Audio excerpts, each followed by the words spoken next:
जिस तरीके से एनपीसीआई और बैंक्स की गाइडलाइन के अनुसार सभी एईपीएस कंपनियां अपने एईपीएस पोर्टल पर रेस्ट्रिक्शंस लगा रही हैं, तो क्या उसके हिसाब से आप मान सकते हैं कि एक सीएसपी और एक एईपीएस संचालक का जो भविष्य है वो खतरे में है? ये बात थोड़ी सी सच भी हो सकती है, लेकिन अगर हम इस बात पर थोड़ा सा दिमाग लगाकर सोचें तो बहुत सारे एईपीएस और सीएसपी संचालकों के लिए ये एक बहुत बड़ी अपॉर्चुनिटी भी साबित हो सकती है।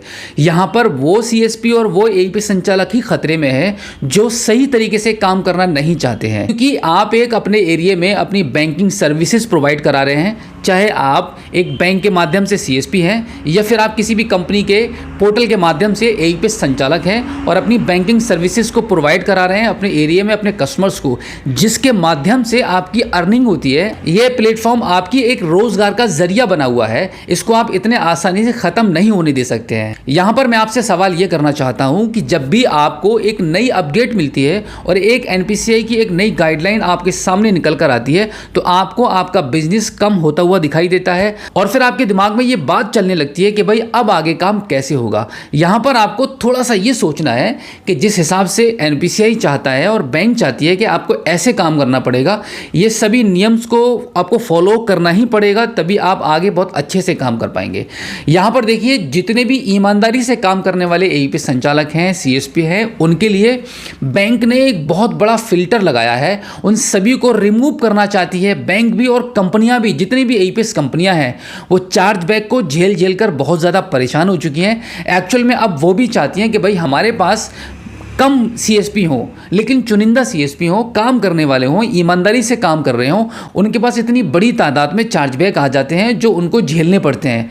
जो एक पॉपुलर कंपनियां हैं जो प्रॉफिट में चल रही हैं, जिनके पास इतना पैसा है कि वही चार्जेस को झेल लेती हैं, वो सस्टेन रहती हैं, मार्केट में काम करती रहती हैं। आपको इस बात का कोई भी फ़र्क नहीं पड़ता है कि उनके साथ क्या चल रहा है। और जितनी भी कंपनियां ऐसी हैं, छोटी मोटी लेवल की कंपनियां बनाई गई हैं, उन पर जब चार्जबैक पड़ता है तो वो मार्केट से गायब भी हो जाती है और फिर उन लोगों के बारे में लोग ये बातें करने लगते हैं कि भाई ये कंपनी भाग चुकी है। तो यहाँ पर बात ये चल रही थी कि अगर इसी तरीके से एईपीएस कंपनियां अपने पोर्टल पर रेस्ट्रिक्शंस लगाती रहेंगी, पाबंदियां लगाती रहेंगी, तो आगे काम कैसे हो पाएगा। यहाँ मैं आपको बता दूं, देखिए कैश की जो रिक्वायरमेंट है कभी भी खत्म होने वाली नहीं है। बट हाँ, आज की डेट में जिस तरीके से यूपीआई है, सभी लोगों के पास एटीएम है, सभी अपना फोन पे, गूगल पे और नेट बैंकिंग मोबाइल एप्लीकेशन चलाना अच्छे से जानते हैं, उसके हिसाब से जो कैश की रिक्वायरमेंट है वो थोड़ी कम तो गई है, बट ये कभी भी खत्म होने वाली नहीं है। जिस हिसाब से गली गली में एईपीएस की दुकानें खुली हुई हैं, बिल्कुल उसी हिसाब से अब टाइम आ चुका है उन सभी दुकानों को बंद करने का। क्योंकि जितनी भी आपने गली गली में एईपीएस की एक दुकान खुली हुई देखी होगी, वो लोग बिल्कुल भी एनपीसीआई और बैंक और कंपनी के रूल्स को फॉलो नहीं करते हैं।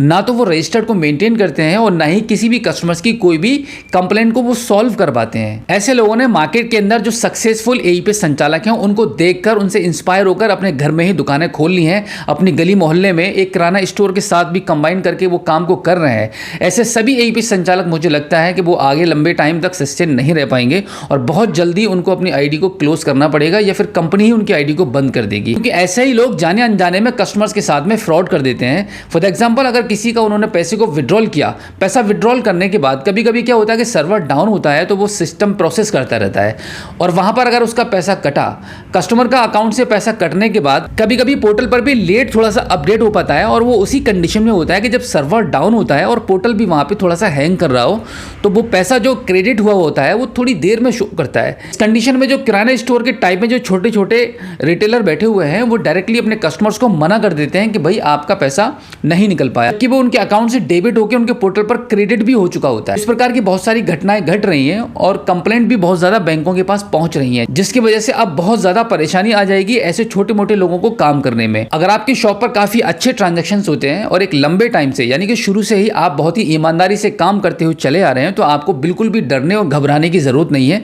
आपका काम जिस स्पीड से चल रहा था उससे डबल स्पीड से अब चलने वाला है, क्योंकि जितने भी फ्रॉड करने वाले और छोटे मोटे जाने अनजाने में जो काम को नहीं समझ पाए हैं, वो क्विकली छोड़कर चले ही जाएंगे, क्योंकि इतने रेस्ट्रिक्शंस आने वाले हैं और आ भी चुके हैं।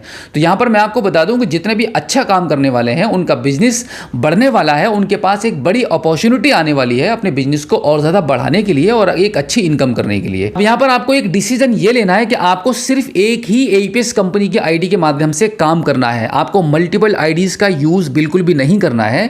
एक आईडी एंजाइटी से काम करेंगे, भ्रमित नहीं होंगे, कंफ्यूज नहीं होंगे, आपको कोई परेशानी नहीं होगी, आपको टेक्निकल सपोर्ट प्रॉपर प्रोवाइड कराई जाएगी। क्योंकि जब आप किसी कंपनी से जुड़कर काम कर रहे होते हैं, लगातार काम कर रहे होते हैं, तो वहाँ पे आपकी एक छोटी मोटी पहचान भी बन जाती है। वो अधिकारी जो आपकी एएसएम है, डिस्ट्रीब्यूटर है और कंपनी के कुछ लोग हैं, वो आपको पहचानने लगते हैं। अगर आपका कोई भी कंप्लेंट वहां पहुंचता है तो उसको जल्दी सॉल्व किया जाता है। तो अब अगर आपके माइंड में ये सवाल चल रहा है कि भाई अब एईपीएस का धंधा खत्म होने वाला है, खत्म हो जाएगा, तो ये बिल्कुल भी नामुमकिन बात है। एईपीएस का धंधा कभी भी खत्म नहीं होगा, क्योंकि लोगों के कैश की रिक्वायरमेंट ही कभी खत्म होने वाली नहीं है। क्योंकि ये भी एक बिजनेस है, तो आपके इस धंधे का ग्राफ कभी ऊपर जाएगा, कभी नीचे जाएगा, तो ये ऊपर चढ़ना और उतरना चलता रहेगा। आपको बस मन लगाकर कंटिन्यू आपकी सर्विसेज आपके एरिया में आपको प्रोवाइड कराते रहना है।